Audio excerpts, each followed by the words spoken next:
going. All right, I think it started. I'm going to turn this on over to DOE Fawad Munir to give a couple of remarks. Fawad? Thank you. Good evening, everyone. I'd like to personally and on behalf of the Department of Energy welcome you to today's CyberForce webinar. And as Amanda said, I'm Fawad Munir. I'm the Deputy Assistant Secretary for the Cybersecurity Energy Delivery Systems Division, also known as CEDS, in the Department of Energy's Office of Cybersecurity, Energy Security, and Emergency Response. Within the CEDS division, I oversee cybersecurity research and development. And so we work with industry, energy industry, academia, and national labs to develop, demonstrate, and deploy and commercialize cybersecurity tools and technologies that can detect, prevent, and mitigate cybersecurity threats to the U.S. sector.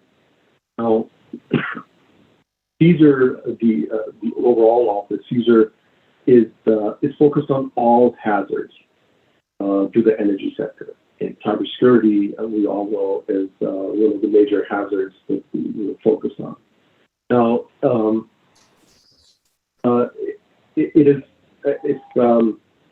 regardless of whether you work in finance or IT or cybersecurity or some other field, you've probably heard of the of the three elements necessary for an organizational transformation.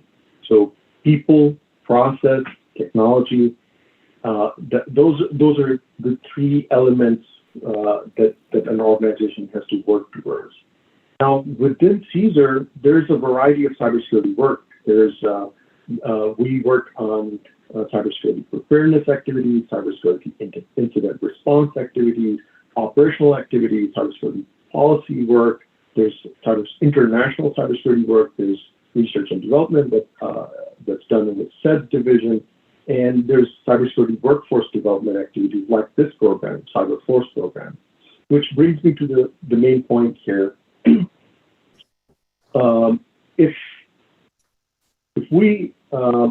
If we're going to recognize that cybersecurity is a big threat, and we can easily deduce that we need to prioritize cybersecurity workforce, hiring, and training the next generation of cybersecurity workforce for our critical infrastructure, we not only need to show this future workforce that cybersecurity is an exciting career path, but we also need to help them understand what are the different types of cybersecurity activities, what are the different types of cybersecurity work, who are the different types of cybersecurity workers, and what's the linkage between the work, the worker, and learning that work.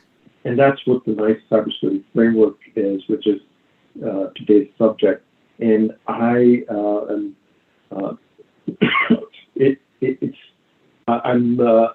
excited that we have our colleague here from this NICE program, Karen Wetzel, the manager for the NICE program. I would encourage that you hear more about the NICE framework with the lens of let's try to understand what kinds of cybersecurity work are here and how we can pursue those different career paths. So with that, I'll turn it over to Karen Wetzel. Thank you, Karen, for speaking with us today. Thank you, Fawad, and thank you, Amanda, too, for inviting me to be here today and to be part of the CyberForce webinar series. It's really an honor to be a part of this experience, and I'm really looking forward to sharing some more information about NICE with all of you. As you said, it really is about understanding the variety of work that happens in cybersecurity, and our goals are to help develop that job-ready cybersecurity workforce. And so I'll be sharing with you a little bit about our program and probably a bit more about the framework, and hopefully we'll have some conversation as well. So just one moment while I get my sharing taken care of.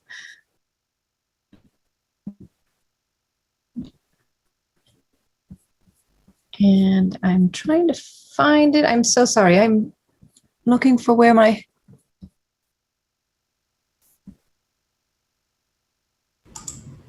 It should be right at the bottom. Yeah, no, I see that. And unfortunately, all I see is a bunch of my Outlook. There we go. I found it. And of course, I'm not on the right slide. So I'm going to go ahead and share, and then I'll get us to the right place. All right. Can you all see that now? Is that full screen? Yes, it is. Great. Thank you. So what I'll be doing today is just talking a little about NICE and our focus on the cybersecurity workforce. To start with, that's me. Hi, I'm Karen. I joined NICE in October of last year, and I'm a manager of the NICE framework. There had been someone in my position previously at a halftime, but there was a need for additional focused in this, and we understand the importance of the NICE framework. And so I was brought on a full-time basis in order to help support the framework. And I'll be sharing a little bit more about that with you today. So really just 3 points on the agenda. 1 is what NICE is, 2, what the NICE framework is, and then 3, a number of the resources that we have available to you and how to get involved.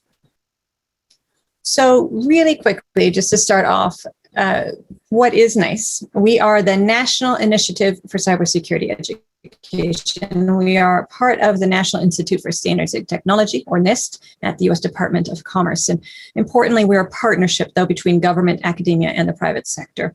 So not just even though we're a government agency, we do work with all of those various sectors there.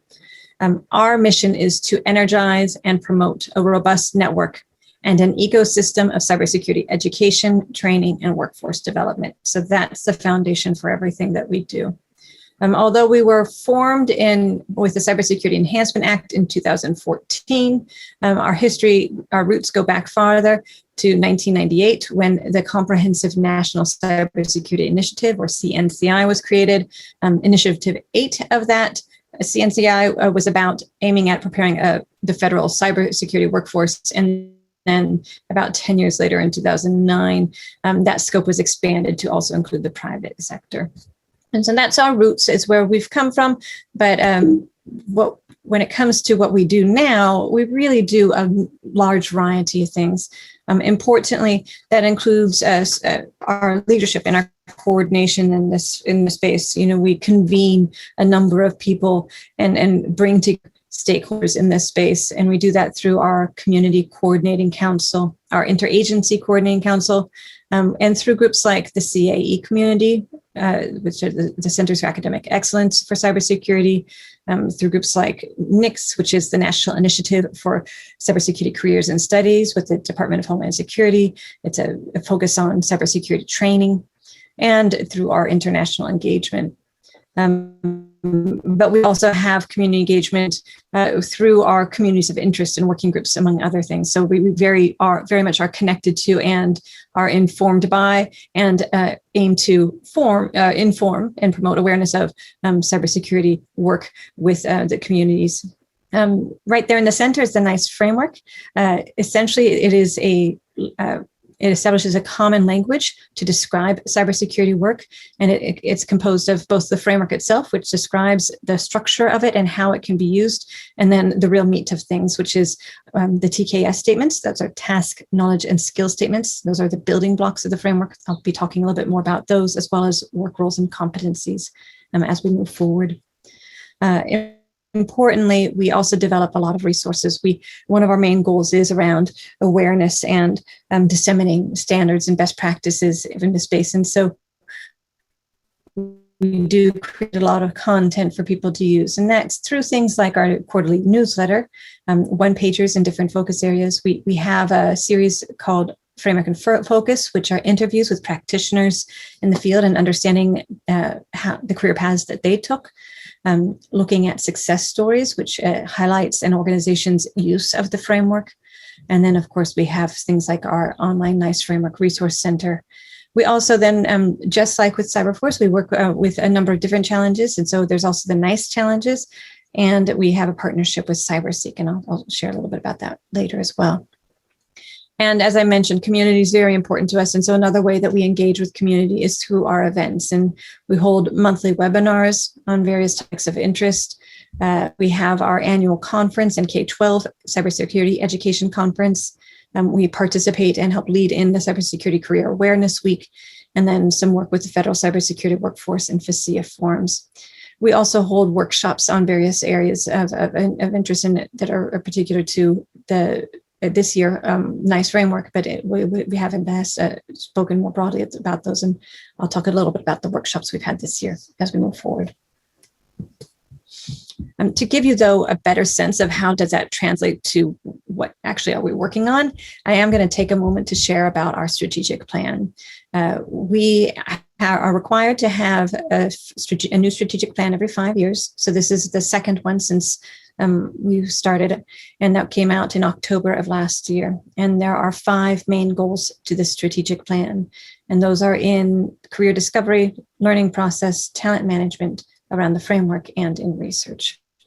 So looking more closely at each of these goals, you'll see the one for career discovery, the main goal is really about promoting the discovery of cybersecurity careers and multiple pathways. So understanding that there's not one way in order to get into a career. And so looking at how does one come into cybersecurity careers, and how do we encourage people to come from different pathways. And so some objectives for this goal include, identifying and promoting effective practices for cybersecurity career awareness and discovery, establishing pathways to work roles in the NICE framework, working to develop and participate in tools that identify and recruit talent, and all the tools for those who help guide career choices. So perhaps at a college, for instance, a career advisor. And then there's also the making sure that there's employers for discovery and work learning. So not just degree-based qualifications, but understanding the value that comes about from learning in the hands-on learning that one might have in a job. Our second goal is focus on the learning process, and this is really our goal for this strategic plan is around building and sustaining that diverse and skilled workforce, and so these objectives are around the different learning methods and experiences, multidisciplinary approaches, different kinds of credentials that validate competencies. And that's, again, tied to expanding ways that someone can show their capabilities in a certain area of work. So opening up the pipeline in terms of being able to not only show that experience and those capabilities, but also for people to be able to assess against those. And you'll see that in that next bullet there about performance-based assessments to measure those competencies. It's looking at things like learning and employment records. So sort of an expansion on or evolution of perhaps the CV. So understanding that on-the-job learning, again, is something that could be valued and that should be sort of being able identified via a learning and employment record, for instance.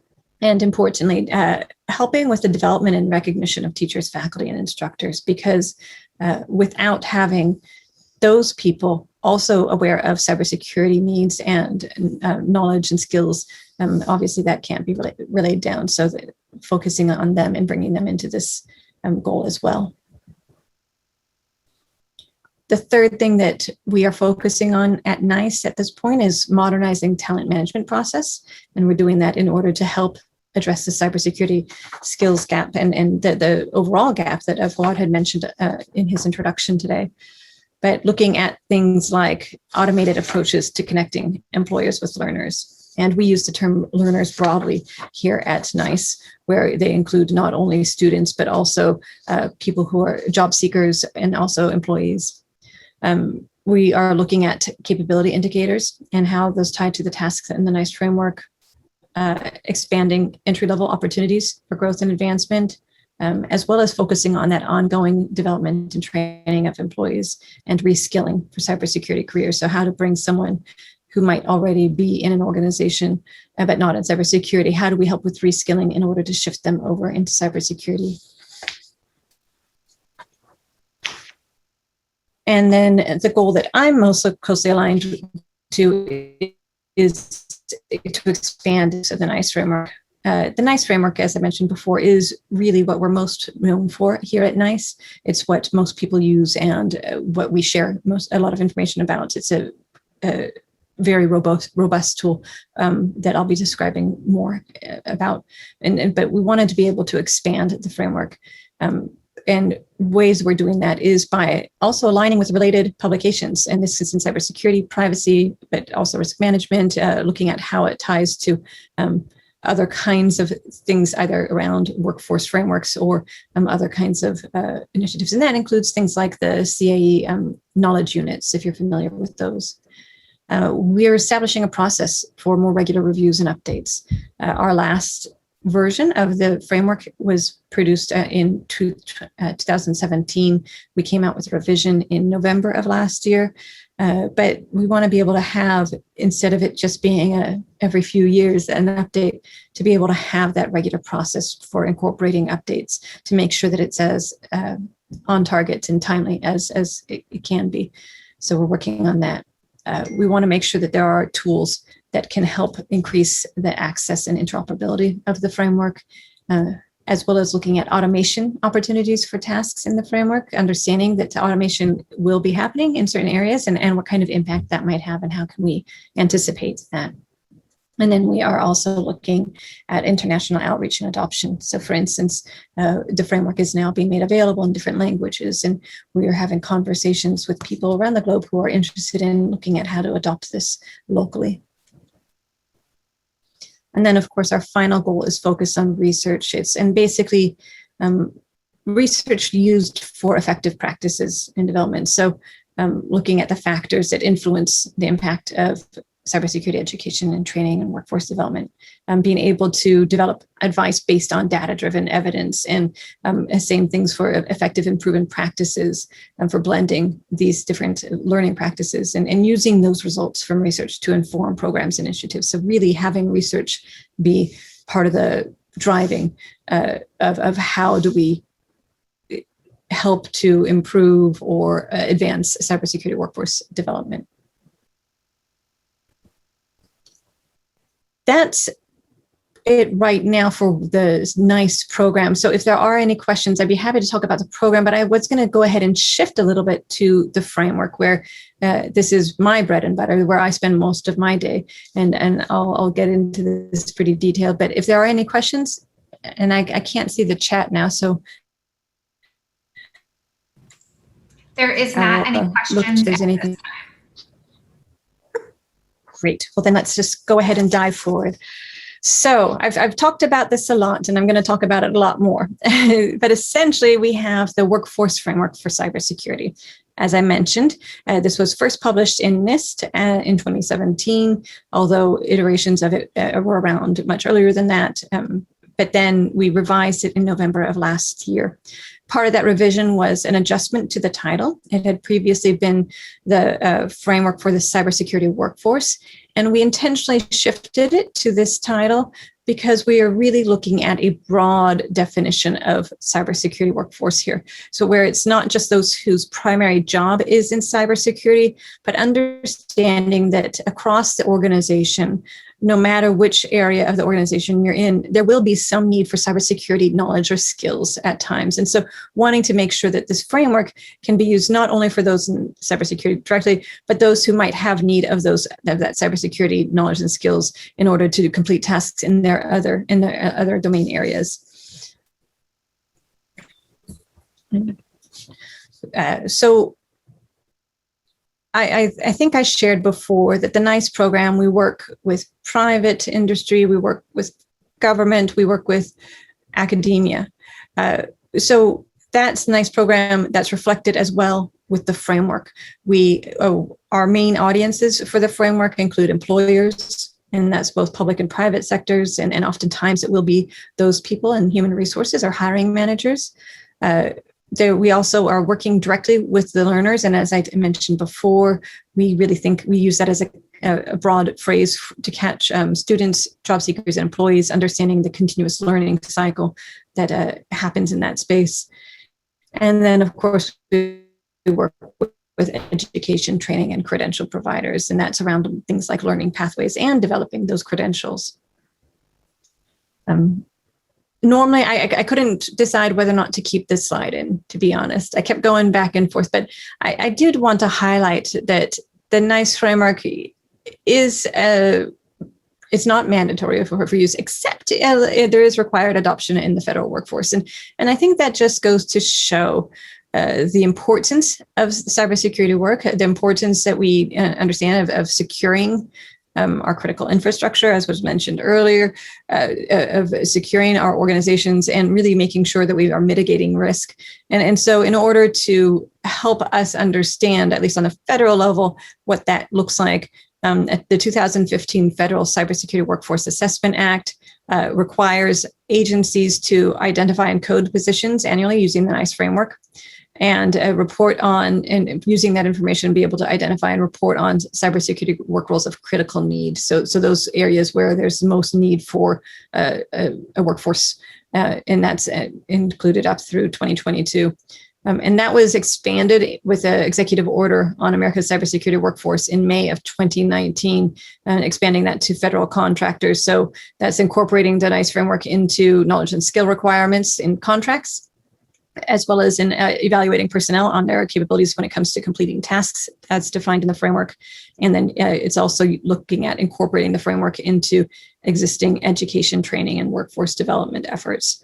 And so there's definitely a lot of application and use around this, and it's done so on a very broad basis.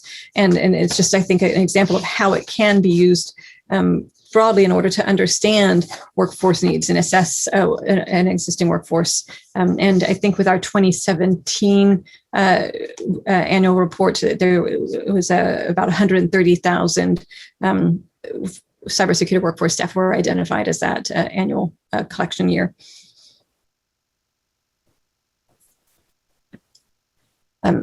But before I explain more just about it broadly, I thought it would be good if we really just explain what is the framework. I've been talking a lot about it in vague language, but not really explaining what it is.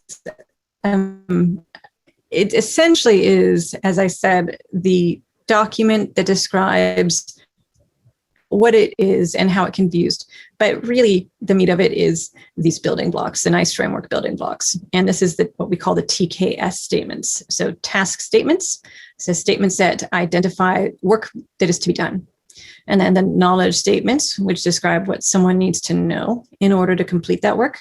And skill statements, which describe what someone needs to be able to do to complete that work. And so that can be observable.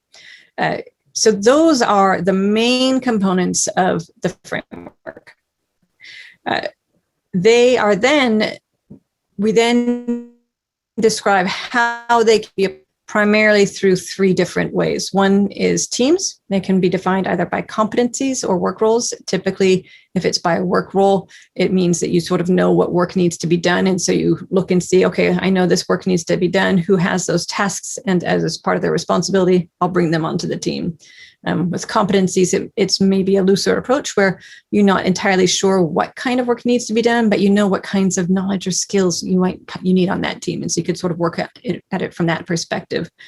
But really, the two main applications, or the ones that perhaps are more fully developed rather, are competencies and work roles. So competencies, as I said, were introduced, were introduced in our latest revision. They essentially provide a means of assessing a learner, and they're sort of a grouping of TKS statements in a certain subject area. Work roles, on the other hand, focus more on the individual from that task level. There are groupings of tasks that describe what work someone is responsible for in an organization. Importantly, when it comes to work roles, it's not the same thing as a job title or a job. And oftentimes someone can have more than one work role as part of their job. It's really just meant to be able to help identify in a particular area of work what needs to be done, as well as who is doing it for that organization. So work roles are probably the most well-used approach towards the NICE framework. Competencies, as a fairly newly introduced aspect of the framework, is quickly growing in terms of how that's being played out. And I'll be talking a little bit about each of those in a minute. But first, I do want to take a moment to explain, though. I was going to jump in. There was a question that came in. Sure. And Tony, if I allowed you to be able to unmute yourself if you wanted to further elaborate, but a question came in saying, I'm guessing your previous slide, was that similar to the ICS structure and NIMS? I don't know. I'm not familiar with that. Okay. But I can certainly follow up and find out. That's and what we're finding is that there are lots of different frameworks and lots of different approaches, and they're all kind of close. But unfortunately, we're all sort of slightly different too. And that goes back to that framework goal that I shared about of making sure that we're aligning with other existing resources. And so with that, if it's in chat, I'll be able to grab that and see how do we then take a look at that and see, does there need to be a mapping there, for instance? There are a number of both private sector and as well as sort of a broader kinds of tools that are out there where there are mappings that are shown. I mentioned the CAE knowledge units that KU's there, for instance, but there are existing ones that are proprietary too that will map over, or things like competitions, like what we're seeing here with CyberForce. So there are a lot of different kinds of things, and that's one of the remits of our strategic plan, is to identify where we should be focusing on making those connections to make sure that these are more useful. Awesome. And then another one actually came in. Can work roles be used within position descriptions on their own, or is there an expectation that hiring managers add additional content to those descriptions than just what the nice work roles are? So that is one of the really common uses of work roles, is to help with position descriptions. However, I'll be showing you a little bit the work roles in a second, and you'll see that they really are based on these statements. So each work role has a short description, but it's the statements that really make them come alive, and as it were. And so, but those statements,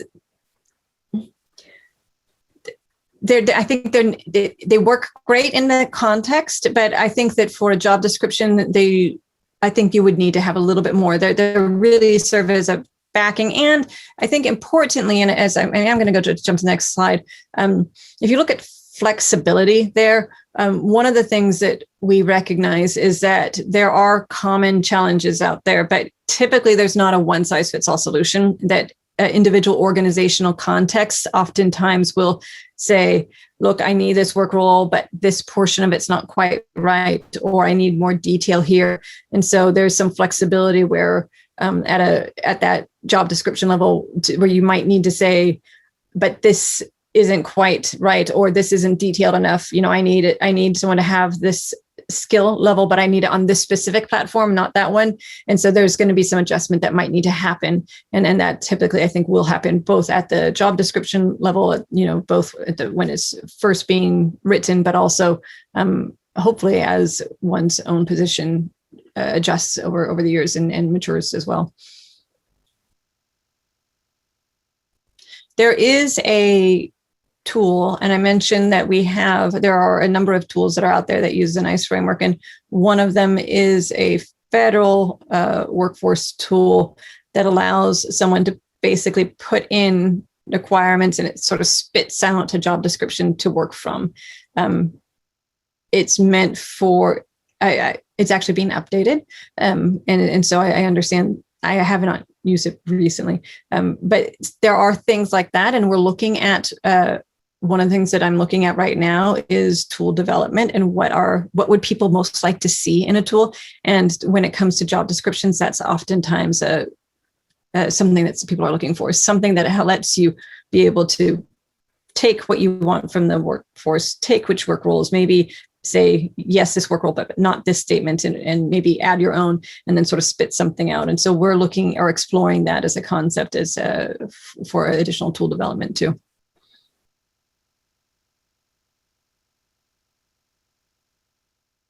So I mentioned flexibility here, but let me go ahead and touch on the other attributes. And a lot of this was really with the revision, one of the main things that changed was we did some streamlining of content. We removed some things that were a bit redundant or unnecessary. You heard that we introduced competencies, but importantly, we did split up the framework description from the content, or what we call the supplemental materials statements and all that. And so those now live separately in spreadsheets. And part of that was so that we could have more regular updating. And that goes to that attribute that we're aiming towards, is that agility. So understanding, particularly when it comes to cybersecurity, that it's not a static area. So people, processes, and technology, what we heard those three terms earlier, they mature, and we need to adapt to that change. And so we're looking to have a framework that is more agile and that will help organizations keep pace with what is a constantly evolving ecosystem. In addition, I mentioned flexibility, that there's no one size fits all solution. And so there are some flexibility there. But at the same time, sort of on the opposite side of things, there is the need for interoperability too. So even though the solutions may at times be unique, we still need to use that agreed upon consistent use of terms. So the same language. And by establishing that common language, the NICE framework does enable organizations to exchange workforce information using that language. So being able to translate that from HR to the job descriptions to someone maybe who's just coming out of a program and understanding, well, if I want to be a systems engineer, what does that mean? And when you use this language, what does that mean? Having that same language can help with that process and make sure that you do find someone who is able to come and be job ready into that role. And then the last attribute here is modularity. And really, that's about the fact that cybersecurity is just one risk in the organization, and there are other frameworks and workforce frameworks that are out there. And so we want to be able to have some modularity or some approach to that. So for instance, at NIST, there's a fairly newly created privacy workforce framework, and they are modeling it after the NICE framework. And so they're currently in the process of developing their TKS statements. The goal that we would have is that once those statements are created, that any kinds of privacy related statements that are important for cybersecurity professionals, we can use their statements and be able to bring it in. Just like for them, the cybersecurity related ones that would be necessary for their workforce, they can be able to adopt ours and pull it in. So rather than trying to recreate everything, that we do have that modular approach to different kinds of workforces. And this is both within an enterprise and, of course, across sectors. So really, this gives you that sort of high-level view of what, again, the framework is. So we've got 7 high-level categories that sort work roles into different related areas.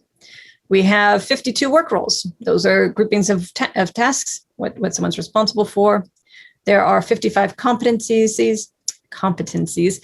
Those were introduced in draft form in March of this year, and we are currently adjudicating the comments, but we're received just part of that, so that number is likely to change. But those are, I say here, they might be additive to work roles. So you may have a cloud competency, for instance, that you apply to your network manager.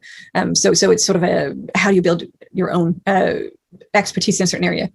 And then the task statements, the work to be done, that's a whopping 1,006 of those, over 600 knowledge statements and just shy of 400 skill statements. So it's a lot of content, and that's one of the reasons why we're so focused on that tools approach, is to make it so that these are manageable and easily accessible. So there was a question around job descriptions, and really, this is just explaining a little bit more. I touched on it before, but a little bit more about how people use the framework. It's not just us saying that you should use it. It's really about answering needs. And so for an employer perspective, that could be about tracking your workforce capabilities or drafting those position descriptions. With education and training providers, you could use the content that's in the framework to help develop a learning program. Or for instance, around one of the category areas around specific work roles, you can align your teaching with the framework. Sort of look and seeing in a specific work role what tasks need to be done, and being able to sort of teach the knowledge and skills that are necessary for those tasks, for instance, and help with assessment as well. And then from that learner side of things, it really goes back to what we heard earlier about the diversity of the types of work within cybersecurity. And we want to be able to share that and be able to help with cybersecurity awareness. And that then gives people an understanding of the different kinds of work, from those very technical kinds of positions to things like leadership or policy kinds of positions, for instance. It also helps learners to understand what an organization might be needing, so about what they're looking for. It's that same language issue that I mentioned before. By having an organization say, look, this is a space that we're going into, and using that language, you can sort of know what that means through the framework. And also there's a growing number of tools and approaches to have learners be able to self-assess and say, I have these capabilities. How does that map to a specific work role? Or looking at a work role and saying, these are the tasks that need to be done. I'm pretty good at these ones here. I need some growth over here. And so be able to sort of focus their education and training on those ones where they need more support, for instance. And that's through self-assessment. So I said I was going to talk a bit more about the framework, so I apologize if I'm getting too deep into it, but just to sort of go through, I wanted to show you a work role and show you a competency so you have that better understanding versus it just being ethereal. But really, again, so it's a grouping of work for which someone is responsible. And so I'm going to give you an example here of a security awareness proposal. So this is not an existing work role right now. Essentially, we're revising the framework. We had a call for comments, and one of the comments that came in was there needs to be something around security awareness. They identified that there were a number of existing work roles that were sort of related to that, but none that were a great fit, because with security awareness, it's really more about looking at the culture of an organization and getting that cybersecurity mindset versus some of these, which were really much more around the technical content for a cybersecurity practitioner and helping them to build that. Whereas the security awareness is meant for the entire workforce, not just for those who are in cybersecurity. So here were some of our existing work roles that sort of tied in, like cyber instructor or information system security manager. You could see some descriptions. But what was proposed for us with the new work role was this, that essentially it would be a new work role called Security Awareness and Engagement Manager. And this is under the Oversee and Govern category.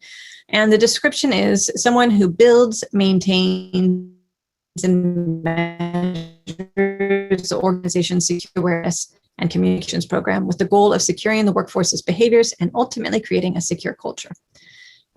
When this was shared with us, competencies had not yet been introduced, but some of the ones that we have with our draft competencies that sort of relate to this area include education and training delivery, or organizational awareness, and even things like, law, policy, and ethics, or risk management. In addition to this, we also, along with the description that was submitted, there were pulling from our existing statements, around 35 task statements and just about 50 knowledge and skill statements were identified as being relevant for this role. Some of the task statements are here. So for instance, one, which seems spot on, is oversee the information security and training and awareness program. So perfect match. But then there are others as well that obviously fit into this space. So things like providing leadership and direction to IT personnel, ensuring that there's security awareness and training and to be able to provide to operations personnel, or to work with business teams and senior management to ensure awareness of best practices on privacy and data security issues. So there were some here, and this is just a small selection of them. As I said, there were about 35 that were submitted as part of this. And so what we're going to be doing is, in September, holding a virtual workshop where we're going to go through and look at this, make sure that we've got it right, make sure that see if these suggested statements are sufficient, or determine if any of them perhaps don't quite fit, or that we need new ones to be added, and basically building up this new work role. And this is hopefully going to help establish a process where we can create new work roles again in the future, as there is as there are shifting needs, as new areas of work are created and things like that. And so, for instance, we've had a lot of conversations around AI. And so how does that fit? Is that a work role, or is that become a competency that overlay onto a work role? And so this is going to be not only a way to create for us to be able to model as we go forward. So overall, work roles offer that common language, that clear assignment of duties, help with teams, help really align work with organizational objectives, and help with assessment and identifying job requirements. So for competencies, same thing. I'm just going to go quickly through. I'm seeing the time, and I want to give us any time for questions. But competencies, here's some examples. As I mentioned, right now they are in draft form. Right now we have the titles and descriptions essentially out there, but we have yet to align the TKS statements to them. But I wanted to point out there at this point, we are also identifying them by type, and there are 4 different types. So I just pulled some random ones out of our draft list of competencies to give you a sense of the different kinds of competencies that are here. And so there's the organizational ones, and that's in this case, contracting and procurement. Ones that are much more technical, and I used the example here of infrastructure design. Ones that are leadership, so qualities that would be particularly necessary for leadership to have. So this areas around strategic planning. And then we've introduced to this as well professional competencies, sort of like soft skills, essentially, and using the example of communication. Having those kinds of capabilities has been routinely identified as a need. And so making sure that there's a way for us to, again, sort of overlay those or bring those into the work roles is important for at least what we're hearing for employers and for, education providers to understand what they need to be teaching, as well as for learners to understand what is going to be expected of them in certain roles. And so the difference with competencies is that they do offer that high-level perspective. It's really an impetus for introducing them. A big impetus has been really that shift from only degree-based to also competency-based hiring. So really wanting to broaden that applicant pool and bringing in qualified candidates for emerging and evolving technologies, looking at assessment-based hiring and promotion, and then, of course, looking at filling current and future gaps and needs, and that alignment of education and training to organizational goals again. So overall, this is what I've been working on this year. We came out with the revision. We launched a new workforce framework users group in January. We put out our competencies in March through May. We've been holding workshops. And right now what we're doing is going through all of our statements and essentially making sure that they're in alignment with what we came out with in the 2020 revision. So that included us creating a TKS authoring guide. And so looking at, are there redundancies? Are there ones that are compound and need to be separated into discrete statements? There are some that aren't that clear. Are they that useful? So it's really going through and doing all of those. And that will be also revisiting our work roles as well. And we're really establishing that ongoing change process. As I mentioned, we'll wrap it all up with a bow in November. Keep your fingers crossed for me that we can meet that goal. Here are the workshops we've held thus far. So if you are interested in these areas, I think particularly for this audience, I saw that one of the June webinar in this series was focused on ICS. Looking at operational technologies is an important area for us, and that's our August 24th workshop, looking at that OT side of things. And then, of course, that new work role that I mentioned, which is going to be the focus of our September workshop. I'm going to skip this. This is just that we are doing an update process. And then just very quickly look at some of the resources where you can find more information. The Framework Resource Center has a number of different places we can get things. So it's the content itself from the framework that includes the spreadsheets of the supplemental materials, as well as a number of tools that can be used to access them. And a lot of that is also included on our pages that basically sort that out by stakeholder. We have that new users group I mentioned, as well as the success stories that can give people ideas of how the framework's being implemented in different kinds of ways. Those framework and focus interviews, which I think is one of my favorite areas. It's essentially a discussion with a practitioner and understanding how they came into their career and what led them to where they are now. And it's it's a interview with an audio file, but also we have sort of a best bits version in an article form as well. And that comes out quarterly with our newsletter. And then we have some additional information in the back section. I wanted to show at least one tool that we have. We do this in partnership with a few folks via CyberSeek. It essentially provides a way of accessing the NICE framework work rules to show basically where demand is in the job market. So there's an interactive map. The darker areas are where there's more demand for specific content, for specific work roles or specific areas of cybersecurity work. And you can go ahead and click on them and find out what kinds of work roles are most in demand in those areas and link you to those job opportunities. And then there's also a career pathways tool as well that shows how the different work roles can basically serve as paths to other kinds of roles. And then there are a number of ways of getting involved, both through our communities of interest, general areas of interest, or working groups, which are focused in on our strategic goals. And then I made it to the end. So this is it. Mark your calendars if you can join us for any of these, and happy to answer any questions that you might have.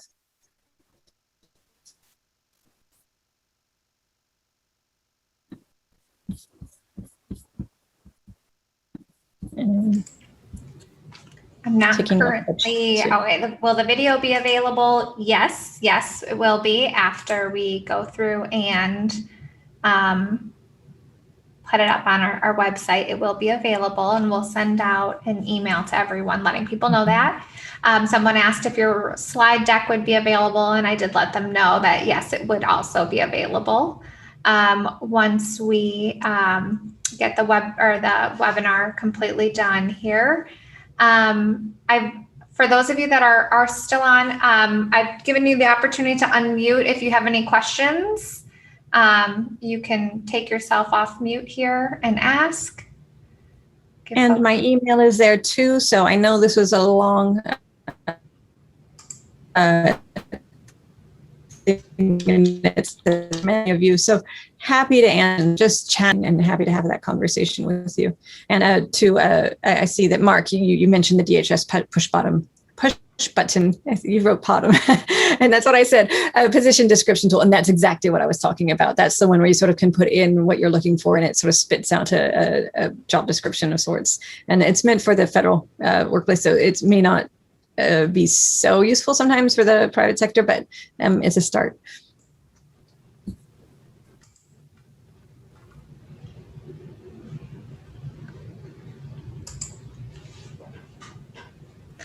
Awesome. Karen, I've got a quick question. Yeah.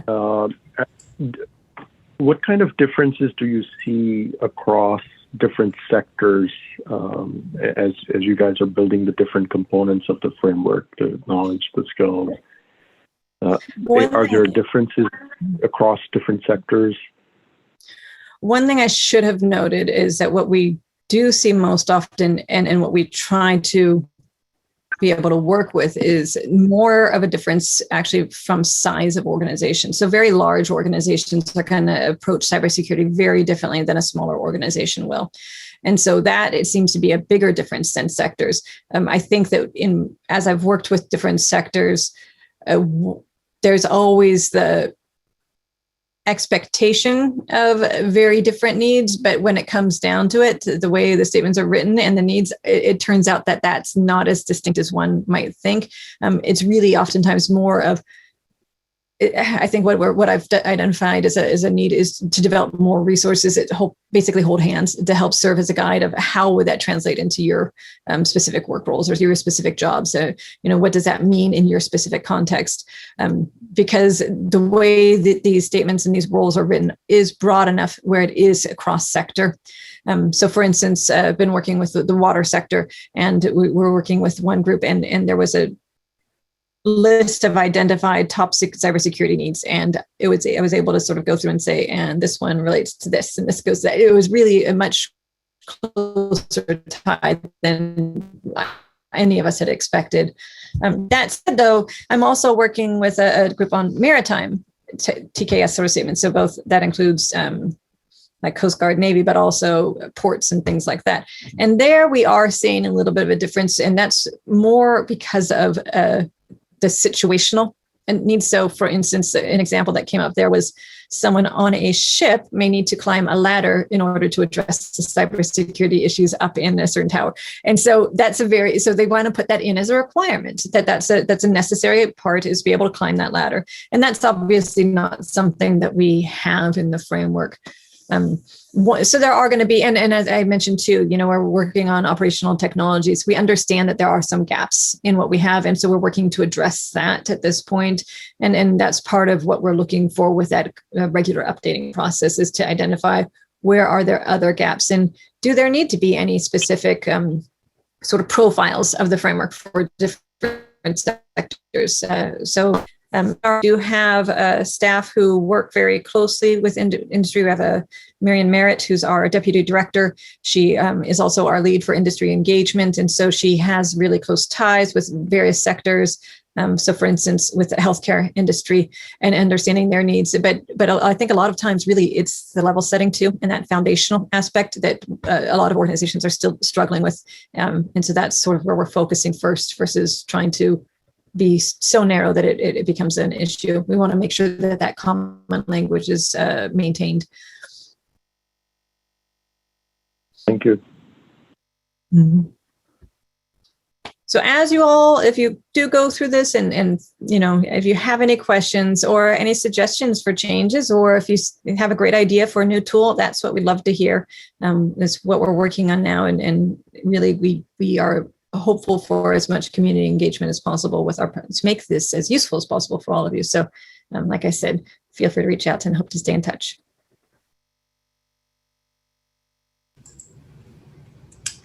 Well, thank you, Karen, for again joining us today. I appreciate it again. And again, we'll have these slides and the whole presentation available for everyone here in about, in the next week or so. Stay tuned for August.